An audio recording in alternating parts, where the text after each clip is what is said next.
Olá, galera! Eu me chamo professora Bárbara Lousada e hoje a gente vai ver um pouco sobre os tipos de água, ok? Relembrando um pouco sobre o que a gente já viu, né, a respeito de água. A água é uma substância química formada por duas moléculas de hidrogênio e uma de oxigênio. Ela está presente, né, nos mais diversos estados físicos da matéria, sólido, gasoso, líquido, tanto na nossa atmosfera, quanto na nossa crosta terrestre, quanto também dentro, né, da gente, dentro dos seres vivos. A água, ela tem papel fundamental na manutenção da vida, então o nosso organismo funciona como funciona por causa da água. Ela é de extrema importância para a nossa vida. Só que a água, ela pode ser classificada dentro de alguns critérios. E hoje a gente vai falar um pouco sobre esses critérios e sobre essas classificações. O primeiro que eu vou abordar aqui é o de salinidade. O que é a salinidade? É a medida da quantidade de sais minerais que estão presentes na água, ok? Um exemplo, a gente logo de cara, por causa desse critério, a gente consegue dividir as águas em salgada e doce. A água salgada, o melhor exemplo que a gente tem, o mar, os oceanos. Com a água doce, o melhor exemplo que a gente tem, rios, lagos, a chuva. Na água salgada, água do mar, a salinidade é muito alta. No caso, por exemplo, do mar, né, dos oceanos, o principal sal que a gente encontra dissolvido na água é o NaCl, cloreto de sódio, também conhecido como o sal de cozinha, aquele que a gente usa em casa, né, para fazer os nossos preparos, as nossas refeições. Já a água doce, ela tem uma baixa salinidade. Isso quer dizer que na água doce não existe nenhum sal dissolvido? Não. Existe sal dissolvido na água doce.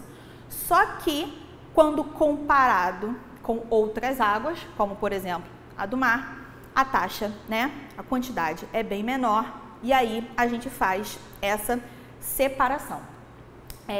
A água salgada, ela vai ser própria para o consumo? Não.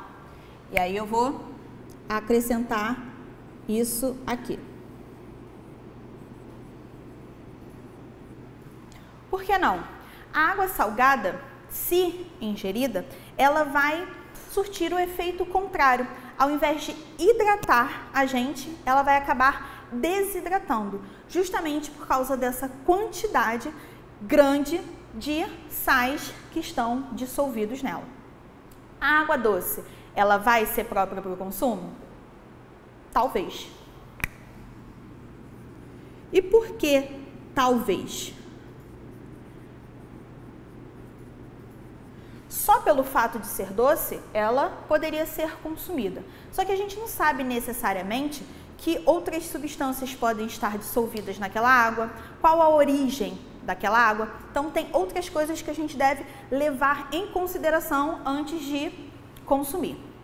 Uma coisa que eu quero perguntar para vocês o que é a chuva? A chuva é a precipitação da água, do vapor d'água que condensa nas camadas mais altas da nossa atmosfera, certo? Como essa água chega lá? Através da evaporação das águas superficiais dos corpos hídricos, né? E através também da transpiração dos seres vivos. Mas vamos concentrar nessa questão, nesse ponto. A evaporação das águas superficiais dos corpos hídricos. Olhando o nosso planeta, 70% do nosso planeta é coberto por água. Só 3% dessa água é doce. O resto, salgado. Mares, oceanos.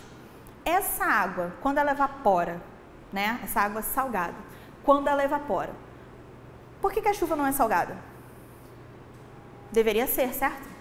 Por que a chuva não é salgada? Porque no processo de evaporação, de aquecimento dessas águas superficiais e transformação do estado líquido para o estado de vapor, A única coisa que realmente se transforma é a água. A única coisa que realmente modifica, né, transforma, muda o seu estado físico, vai ser a água. O sal mineral vai continuar lá presente na superfície em que ele estava antes. Então, por exemplo, estou falando de mar, oceano, o sal continua lá e parte da água sobe. Estou falando de, não sei, por exemplo, Mar Morto. A água vai evaporar, o sal vai continuar ali naquela região, beleza? Então, o primeiro, salinidade, dividimos em água salgada e doce. Não é própria para o consumo e essa aqui é talvez própria para o consumo. O outro critério que a gente vai levar em consideração é a potabilidade. O que é potabilidade? É a característica de algo que é potável, de algo que é próprio para o consumo. Aí a gente responde a pergunta que eu fiz aqui em cima. A água, para ela ser potável, ela precisa preencher alguns critérios. Os primeiros, ela precisa ser insípida, incolor e inodora. Ou seja, ela não pode ter gosto, ela não pode ter cor e ela não pode ter cheiro. Quando a água apresenta qualquer uma dessas características, né, cor, cheiro ou sabor, isso pode ser um indicativo de uma contaminação ou de uma poluição daquela água. Aí a gente entra no segundo critério. Para uma água ser potável, ela não pode ter nenhum poluente ou nenhum contaminante. Professora, você está ficando louca. Poluição, contaminação, é tudo a mesma coisa. Poluente, contaminante, qual a diferença? Tem diferença. E aí, a gente vai para o lado de cá do quadro. Água poluída e água contaminada são duas coisas diferentes. A água poluída é quando nela há a presença de uma substância, tá? Que vai alterar as características físicas ou químicas daquela água. Vai alterar, por exemplo, a cor, vai alterar, por exemplo, a composição. Um rio que foi contaminado por rejeitos de minério. Aquilo é uma contaminação, aquilo é uma poluição, ok? A água contaminada já é um outro nível. É quando nela há a presença de contaminantes como, por exemplo, micro-organismos. Um protozoário, uma bactéria, um verme. Então, a água poluída e a água contaminada são duas coisas completamente diferentes. A água poluída não necessariamente está contaminada. A água contaminada está poluída, ok? Então, para a água ser potável, para ela ser própria para o nosso consumo, ela precisa não ter sabor, cheiro ou cor e ela não pode ter nem poluentes nem contaminantes. Ou seja, não pode haver nela nenhuma transformação físico, química ou a presença de um agente biológico, por exemplo, como um verme, um protozoário, algum micro-organismo que vá fazer mal para a gente se a gente consumir essa água, beleza? E existem outros tipos de água. O primeiro é água destilada.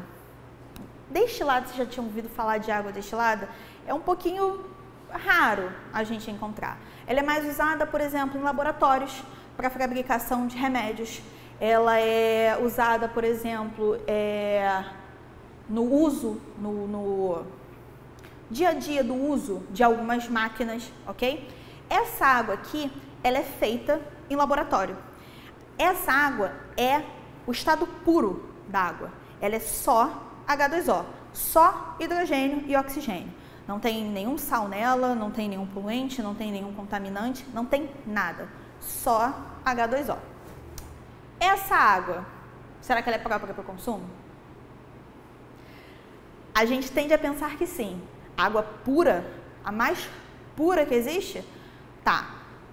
Vamos lá. Se você beber, você vai morrer? Não. Calma. Mas se você só beber água destilada, depois de um tempo o seu corpo vai entrar em pane total.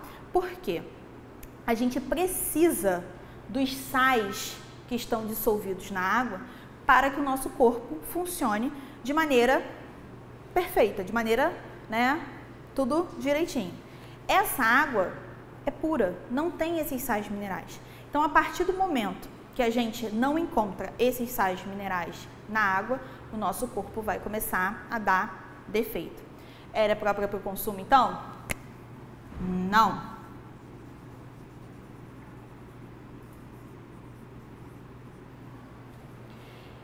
Essa água, como que ela é feita? Como que ela é adquirida? Para que ela seja, né, feita, a gente precisa passar por dois processos de transformação do estado físico. O primeiro é a evaporação e o segundo, a condensação. No processo de destilação, a gente tem um recipiente com água dentro, né? Essa água é fervida, o vapor gerado a partir dessa água passa por um tubo onde ele é resfriado e condensado, e esse tubo vai, né, encaminhar essa água fervida para um outro recipiente, um segundo recipiente. Lembra que eu falei que a chuva não pode ser salgada, apesar dos oceanos serem um dos grandes aportes de vapor d'água para a nossa atmosfera, que a chuva não era salgada porque quando a água do oceano evapora, os sais ficam lá e só a água evapora? É esse o princípio aqui. A água que entra no primeiro recipiente, quando ela é fervida, quando ela evapora, a água sobe e os sais continuam no recipiente. Então, a água que sai como produto desses dois processos, da soma, né, desses processos, é a água destilada, a água em seu estado puro. Além de mas separar os sais da água, esse processo de evaporação, como a gente está ali fervendo a água, ele pode matar também qualquer agente biológico contaminante que possa estar presente ali.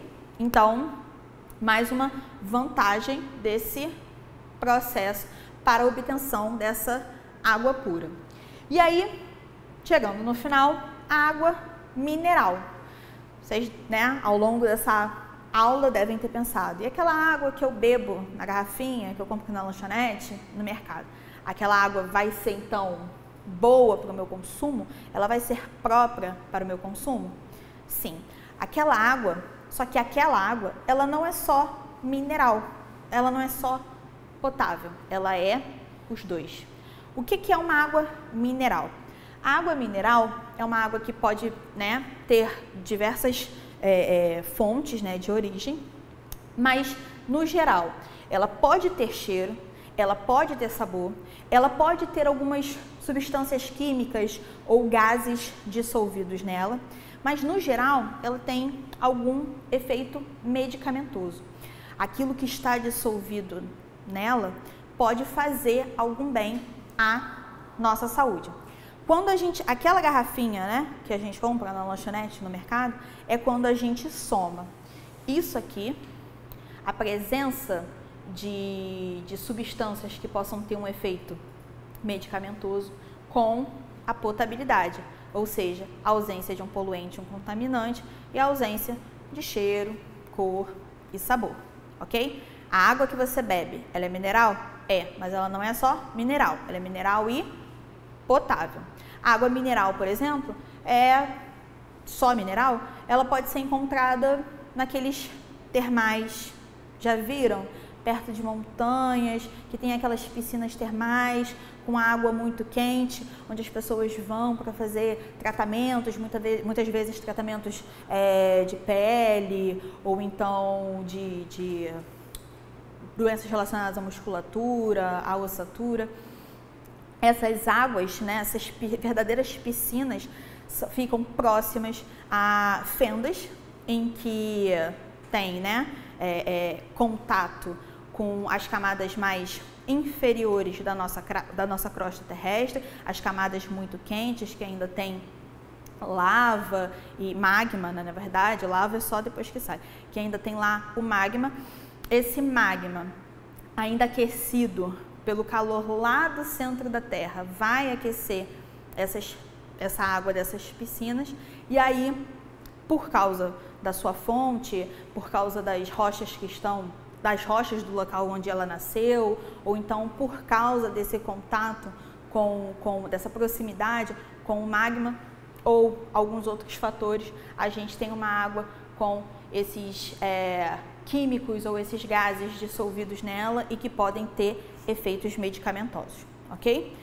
Bom, por hoje é só. A gente viu aqui que a água, né, é muito mais do que parece. Espero que vocês tenham gostado, que vocês tenham compreendido.